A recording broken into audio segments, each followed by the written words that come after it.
Managing bookings on Klerky is straightforward. Now that the inventory clerk has visited the properties, I've received notifications indicating that there are bookings waiting for my review. This means that documents or reports have been uploaded that I need to either approve or ask for revisions on. I can click on View Bookings, or go to the Bookings page on the left sidebar to see that I have 3 outstanding jobs with LIT-proof inventories. The status will show where each job stands, so let's focus on the one that is currently pending. If the situation with the property changes and you need to make adjustments, you can easily modify details like the date and time to fit your needs for that specific booking. If there's anything extra that needs to be added, we have a one-on-one messenger feature. This will immediately notify the inventory clerk that there's a message related to that specific booking on the platform. You can send as many messages as needed for each booking, and it's simple to manage.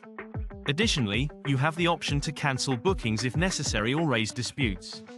Once the inventory clerk has visited a property, you'll receive a notification indicating that the booking is now awaiting your review. There are 2 options available when documents are uploaded. First, I can view the document by simply clicking on its title. From there, I can choose to either approve it or request a revision. If I need changes made to the report, I can click on Request a Revision and mention that the tenant's details are missing, for example. You're welcome to enter any text you need in this field. All your comments will be sent back to the inventory clerk for them to make the necessary revisions. You can check this at any time. If you're satisfied with the document provided, the process for reviewing revisions is the same. I can simply click Accept after reviewing the document and leave feedback for the supplier regarding that specific booking. It's really that straightforward.